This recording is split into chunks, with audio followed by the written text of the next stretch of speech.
لە پاش تەقینەوەکانی بەلجیکا و پێشتریش فەڕەنسا مشتومڕ ڕەسەن نیگەرانی ئاسایش لە دەمی جامی تۆپی پێی ئەوروپا دەستی پێکرد بەڵام سەرۆکی فەڕەنسا دەڵێت هەرگیز بیر لە دواخستنی نەکراوەتەوە. ئێمە نکۆلی لەو هەڕەشانە ناکەین، نکۆلی لەوە ناکەین کە لە پاریس ڕوویدا ئەوەی کە لە بروکسل ڕوویدا نایشارینەوە، بەڵام جامی تۆپی پێی ئەوروپایی 2016 دەبێت ئەنجام بدرێت، ئەمەش باشترین وەڵامە بۆ ئەوان. لە هەفتەی ڕابردوو کاتێک کە تیمی فەڕەنسا بۆ یەکەم جار گەڕانەوە یاریگە پاش تەقینەوەکانی پاریس کە یەکێکیان لە بەردەم یاریگەکە بوو، باری ئاسایش زۆر تون کرا.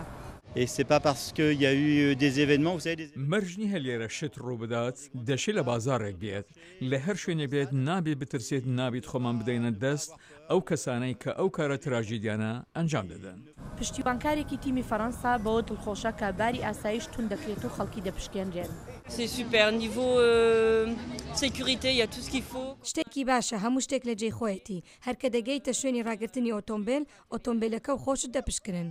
لەگەڵ ئەوەشدا هەندێک خەڵک لە ئەوروپا نیگەرانی ئاسایشیان هەر هەیە بە تایبەتی لە دەرەوەی یاریگەکە.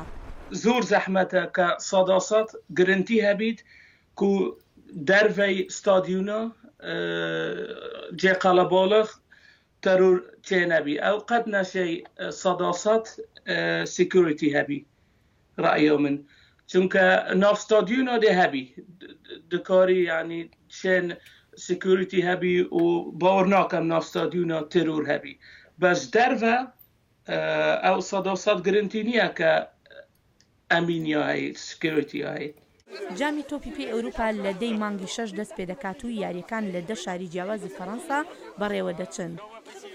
هێرۆ زەنگەنە دەنگی ئەمریکا.